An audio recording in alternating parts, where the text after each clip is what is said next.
gars yi bi ñu faloo bi ñu defee 1 mois 2 mois nga commencé dégg ñenn ci opposition bi commencé théoriser affaire Mamadou Dia Senghor est-ce que tey ci kaw état bi est-ce que du am crise est-ce que Sonko ak Diomaye bu ñu jotee kii du profit nangam fii xam nga débat boobu moom la ñuy continuer di alimenter ba tey des fois sax ci protocole yi nga gis ñu naan la Ousmane Sonko waru woon a taxaw fii waru woon a jaar fii waru woon a jiitu Diomaye waru woon a nangam xam nga c'est des débats tellement élémentaires. waru woon toog ñu koy nuyu. waaw xam nga waru woon a toog ñu ko mais xam nga yooyu vraiment c'est terre à terre ak Sénégal fi mu toll. ci liggéey bu am solo bi ñu ne. ci transparence bi ñu ne. réew mi di tegu ci yoon nit ñi bëgg léegi réew mi kenn merut ñëpp a ngi kontaan parce que xam nañ ni liggéey bi. fi ñu ko war a tàmbalee ñu ngi ko fay tàmbalee mooy jàpp sàcc yi loolu la Sénégal bëgg kan moo fi ñeme woon a jàpp ay ponkal ñii ñuy wax ay ponkal kan moo leen ñeme woon a jàpp yóbbu leen tëj leen ci kaso bi kan a ko ñeme woon fii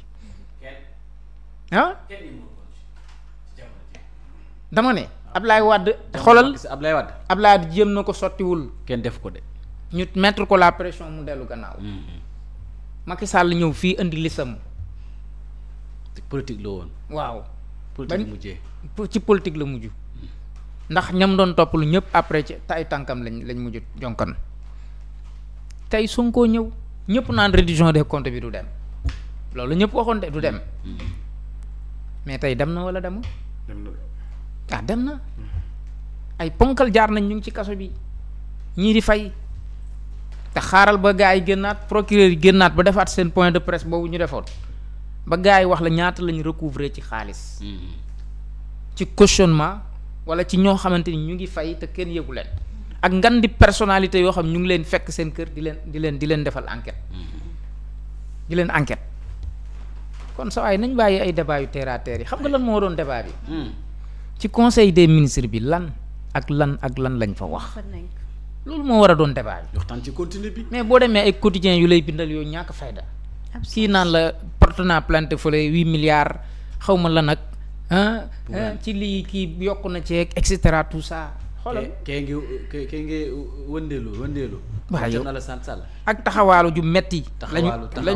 lañu nekk Tambambalu. waaw xam nga ci yooyu daal la ñu nekk quoi. jar na la sant waaw voilà donc nag conseil ministériel bi. man dem maa ngi koy jot sax Abdou mu ma ko doon transféré loolu.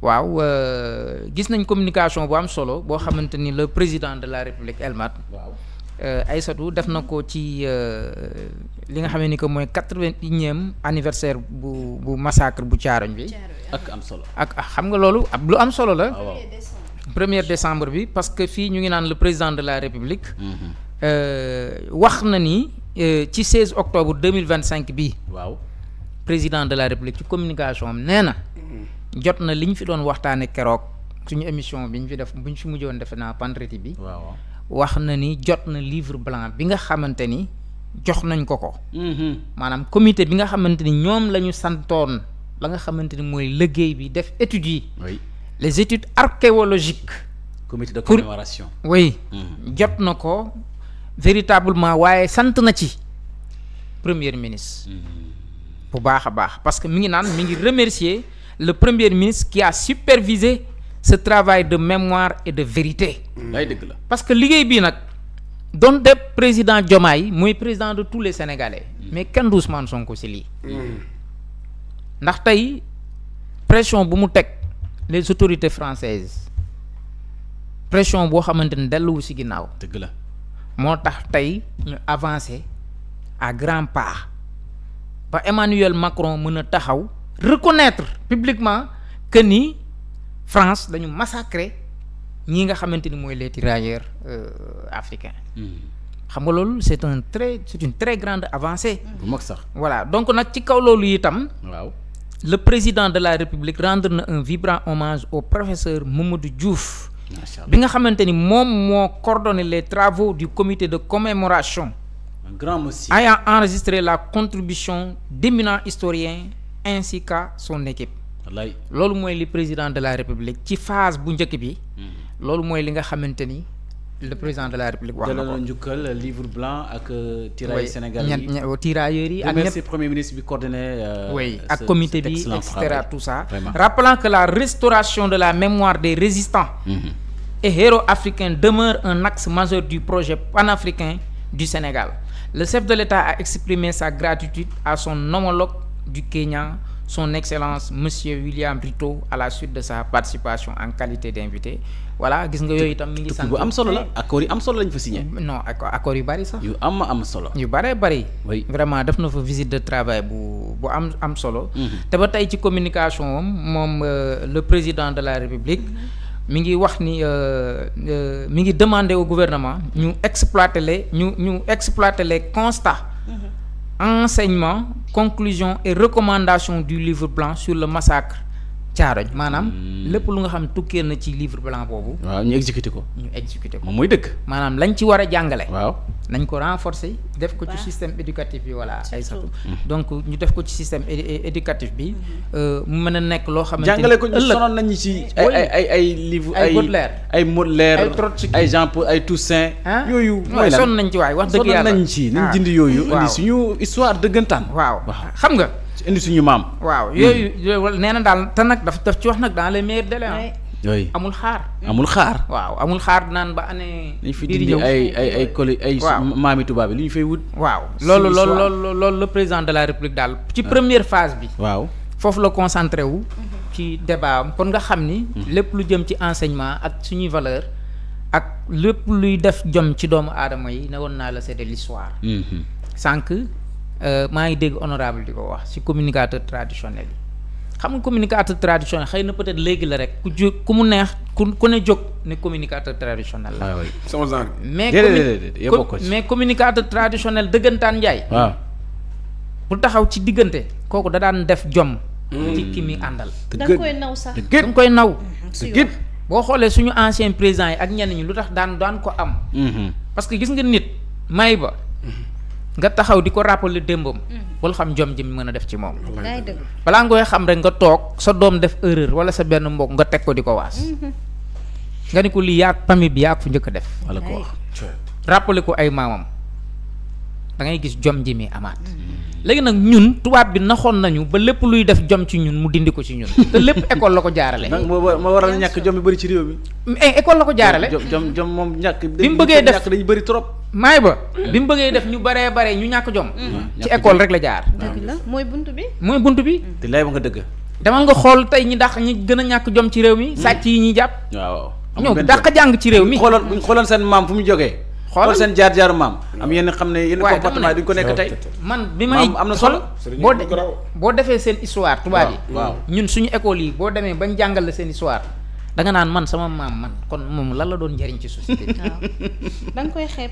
kon ñun ndekete dañu doon nax rek. dem sax da ngay benn instant da ngay wax ne est-ce que du ma dem seeti sama maam ne ko maam laaj la. waaw yow ci loolu ne da nga leen di mere alors que xoolal histoire yi la ñu wengal dënk ko wengal indi seen maam teg ci kaw.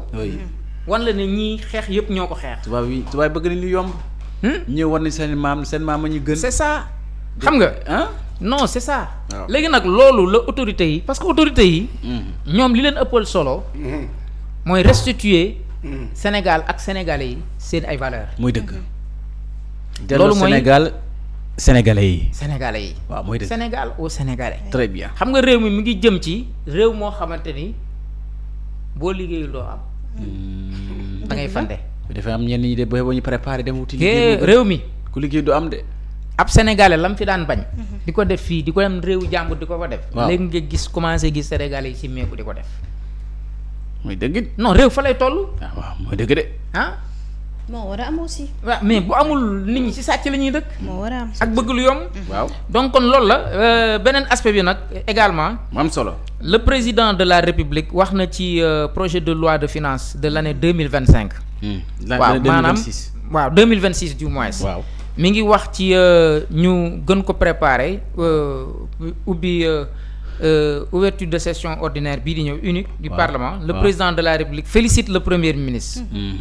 Le ministre de l'économie, du plan et de la coopération, le ministre des Finances et du budget et l'ensemble des membres du gouvernement pour le travail effectué en vue de bâtir un budget pour la nation conforme aux orientations du plan de redressement en cours d'exécution et de l'agenda national de transformation porté par la vision Sénégal 2050. ndaxte léegi loi de finances rectificative bi 2026 bi mënoo ci génne premier ministre mënoo ci génne ministre de l'économie Abdourahmane Sarr mënoo ci génne ministre des finances Cheikh Diba donc yii dala yelloo ñu remercier leen féliciter leen dama ne waaye ñii ñooy tey actuellement ñoom ñoo yor ministère yi gën a stratégique l'économie finance le premier ministre nag mooy daj nga dëpp gi moom waaw lépp moom saa xool kooku mënul manquer ci processus dara barke Rasulaay c'est lui le centre le chef de l'administration.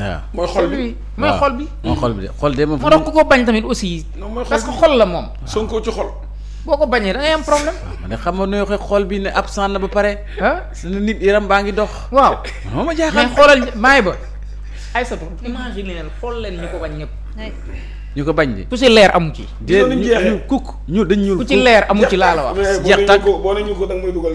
ñu ñuul kukk jeex tàkk.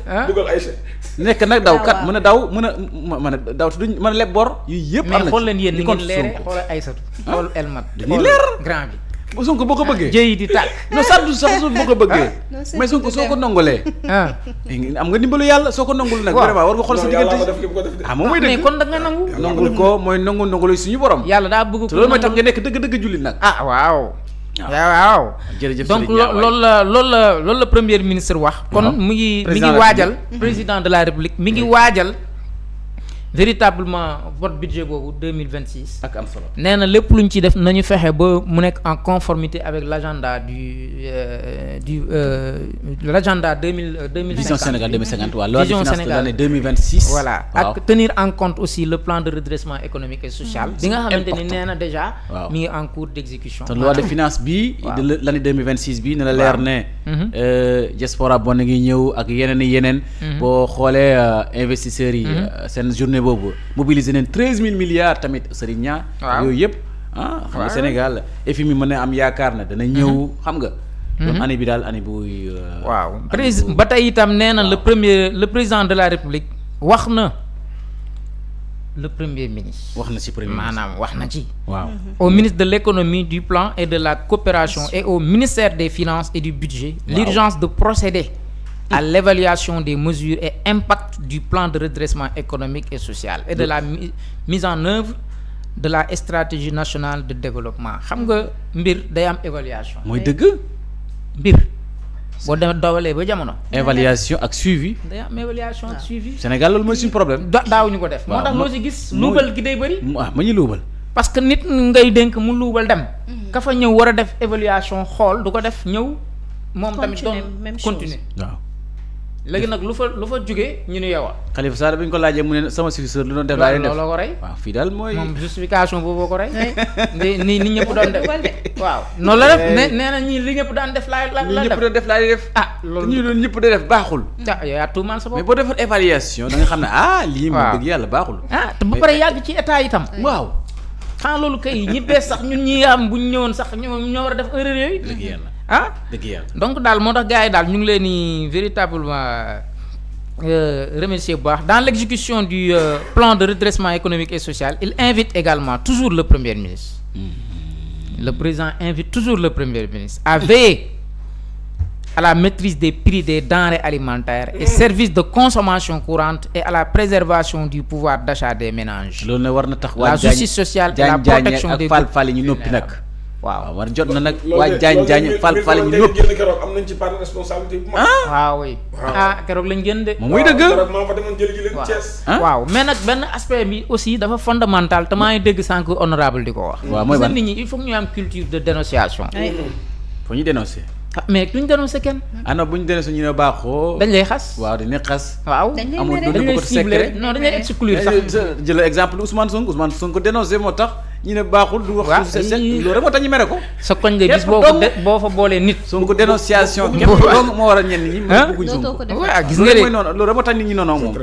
oui xam nga loolu le président de la République boo gisee mu wax ko xëy na peut-être ku tenir en compte la si véritablement dundu ni Sénégalais yi. ñoo dëgg la am na solo. dund bi war nañ ko xalaat parce que xam bitig yi ñu ci bëre bëri. yaa ñuy bëgg rey Serigne lu ki di jaayee fukki dërëm boo demee kenn la fukk ak juróom laa la koy jaayee. métti na. ah métti na ci. léegi ku si nekk yow yaay dicté say prix bopp. naan dama ko jëndoon ba pare. waaw dama ko jëndoon ba pare. quartier bu nekk de yemuñu ak boutique bu nekk plutôt li ñuy Ah, jaayee. bien sûr te ba quartier léegi boo ni dem loolu rek moo am. dinañu def plus. foo dem ki jaay juróom ki yokk fukki dërëm ki Day yokk fukki ak juróom kii ne ni laa jëndee bokk ñu li ñuy jëndee. oui théorie boobu rek moo fi nekk. théorie boobu. waaw. léegi nag loolu il faut que tamit ñu jël ci ay taxawaay ay taxawaay yu am mooy solo. dëgg. waaw. Voilà, donc le président de la République souligne que la gestion inclusive et responsable du cadre de vie des populations demeure un élément fondamental. Oui, xëy na dëgg. peut-être bi ci affaire initiative bi nga ministre de l'intérieur waaw muy maître Bamba Cissé jël na ko. ci désencombrement. désencombrement déguerpissement bi xam nga nit ñi il faut que ñu xat. même les préfets ah les gouverneurs ñu ngi jël seen initiative ñu par koy rapport ak accompagner si liggéey c'est bi très normal. ñëpp adhéré wu nañ ci cause bi ah. moom muy dëgg. parce que tey boo xoolal yenn gox-goxaan yi fi mu toll nii mi ngi commencé di leer cadre de vie bi leer. mais Serigne. nit ñi ni nooy woy barkaati démb ci guddi. waaw la ñuy maasale fii tey gars yi dellusiwaat nañ. non gars yi nag waruñu dellusiwaat nag. non ñu ngi dellu si ñu ngi samp seen i mbaar. di maintenant dellu si. yow wax nga leen ko fa. non wax dama nga ne ko fi dem. tey ci suba jaaraat naa fa tey ci suba. ah voilà, mais nag loolu moom. jëm ci ñaari boulangerie jëm ma ne. xoolal li ñu fi dindi yëpp ñu ngi koy sampaat. waaw. ma ne loolu nag ministre bi maa ngi lay lancer appel. waaw. di la wax ne la li nga dindi woon ci guddi gi. gars yi sampaat nañ ko ci bëccëg bi. waaw parce que ña ngay samp defaat nañ ko marché. ñaari boulangerie. non loolu seetlu naa ko. yaa ngi dégg fa ma dëkk. tey bi ma jógee fajar di julli ji. fekk naa ña ngay samp ñenn ñi tamit ña ngay daajaat da ko fa tegaat. mais yaa ngi leen di weer de. non mais fa laa dëkk xam nga tey ji dañu ne gars yi amuñu courage yu dénoncé mais li war a baax mais su fekkente ne boo ko waxee ci lañ lay mere. waaw mais nañ la mere te mu baax. c'est que réew mi il faut que par exemple nga xam ne yow da nga cee bokk comme ni si ñëpp bokkee. yow dindi nga ko fii ak say moyens ak xaalis bi nga ci def yëpp pour defar ñu xëyaat sampaat ko fa ñoom. sampaat. sampaat nañ ko ña ngay xoolal mbaar yaa ngay sampuwaat. gaa yaa ngay tas di parasol la ñuy tàmbalee nag bu ci kanamee tuuti ñu encadré. acca oui yaa ngi koy sampaat. Serigne waxal ci loolu. waaw non loolu kay da ngeen cee war a def reportage. barki waaw dañ ci war a moo sampaat. ah. non Billahi. non c'est vrai. même pas 3 jours. barkaati démb ci guddi. waaw la ko dindi tey nii may wax ak yow ña ngay sampaat ña ngay jaay. mais sampi leen te ngeen dem toog man maa ko sampi non pas toog sax. nañ dem mais nañ dem seen buntu kër yi toog fa. mais problème bi mooy tamit maa ngi doon. xanaa tam ñu xool. dina na fa dee di jën ci état mën na déguerpir mën na désencombrer mais état accompagne moom pose un problème parce que tamit booy jëlee nit ki. fi nga xamante ni dafa jógee fu sori ñëw lal place am. investir dalal jàmm laa ko njëkkee. yaa ngi liñ fi dindi woon. heure añ ña nga sampaat di añ. bàyyi góor waaw waxoon non non mais amul xool amul ma sàmba amul ma demba dañu ni. mais am na ñoo xam dañuy làqatu di boole. waaw man ci télé bi laay toog di boole. dëgg la ah waaw. gars yi dañu leen fay jëlee. mais ña ngay sampaat di ñëw. loolu moom Aïssatou yéen a ko waroon dem filmer ji dëgg nag. la c'est non vrai ñi ngi samp man bu subaat naa jël sama téléphone wan leen. waaw yi ñu samp. non yow kay caméra ngay jël. non mais mi ngi noonu pour expliquer ne la. gars yi dañuy def ay effort. xam nga commencé di liggéey di dem ñoom xoolal comme ak soreeguñu sax mais gars yi ña ngay sampaat xoolal ñoom dañuy dem di dem gars yi toppaat leen di samp di ñëw. mbaaru gars yi dañuy làqatu fenn di leen xaar bañ dem ñu ñëwaat. waaw noonu lay demee continuité bi ci état lañ koy xaar aussi. parce que ña ngay samp nag di ñëw. buñ la yëkkatee ñoom après ñoom ñoo war a def. ñoo war a qu'il suivi faut. samp nañu te man fekke naa tamit kuy maire bu taxaw di daaj teg parasolam commencé di daaj fañ ko dindi woon. ma ngay samp di ñëw. li ma d'accord mooy ñu wut état du Sénégal accompagner ñu déplacé wu. ah waaw maanaam ñi nga xamante ni occupé nañ doom voie publique bi def fi seen ay matériel def fi seen place muy xool restauration ak lu muntu nekk wala ngay jaay ngooñ ak lu muntu wala ngay jaay këriñ ñu jëlee la fa mais kooku am na lu mu doon gagné par jour am na lu mu doon gagné par mois léegi toxal nga ko fa nag yow état du Sénégal da ngay xam foo aménager peut-être. waaw fu yaatu nga ne leen nag par force jóge leen boo leen fi yóbbee nag ñoom ñu jógee fa ñëw nga defee leen bagage bu la sax nga wut caravasé mais nit ki mënoo ko nekko muy fu muy wóor kii nga maire xombal bi def na lu mel noonu. waaw loolu sax am na solo. defar marché bu baax. na leen def mesure d'accompagnement. loolu moo war a jiitu sax très bien. yaa ngi dégg loolu defar stade bu rafet defar. merci beaucoup mais lu mel noonu ñëpp soxla nañ ko ci seen gox. waaw loolu mooy dëgg alternative yi. yaa ngi dégg mooy dëgg. par exemple gars yi il faut ñu ut fu ñu leen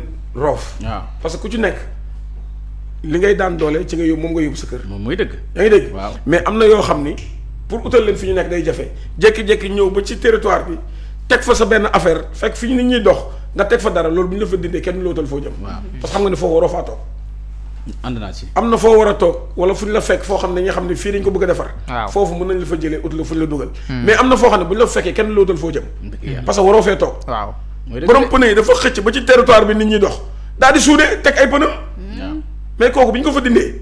sañu fa ñëwaat démb rek maa ngi fa jaade ko superviser su ko fay dugal may dem police ne ko ñëwal. ñëwal. mais annonce bi may def nii mooy li ngeen sempi woon ñu ngi koy sampaat. waaw jeex na li ngeen sempi woon sampaat. ñu ngi sampaat de Sénégal li dafa naqaree defar Serigne Niang. buñ toogee. Sénégal dafa naqaree defar parce que yow ñi ngay defaral ñoo bëggul nga defaral lépp. waaw nit ñi dañ lay jàpp di la fal ba nga falu ñu xam ne yow yaa gën si ñoom. ñu ne nag tey dañ koy folli ba mu folleeku. mais loolu du dem. bëgguñu ñu lu baax. yàlla lu baax la bëgg. wéy la te lu baax mooy am par force. wéy la ci point bi ndax lu am solo la. waaw mooy ci cadre de vie bi rek. cadre de vie. même le ministère de l'environnement sax. boo xoolee président de la république. ci gestion des déchets ñaax na leen pour que véritablement mbalit mi ak ci yenn sociétés yi et cetera tout ça nañ ci gën a góorgóorlu. mais dama xam ne ma seetlu Serigne. nit ñi reboisement xam nga ne reboisement nu mu amee solo. mooy càmbar garab. mais léegi jëmbal garab gars yi nit ñi defatuñ ko te mais reboisement lu am solo la. gars yi ñu ngi si.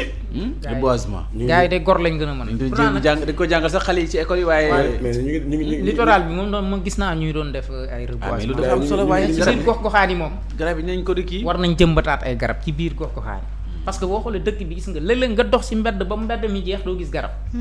loolu danger la. loolu danger ëpp na danger. ci nga gis dugg ci mbedd dox mbedd mi ba mu jeex. te doo gis garab du yoon.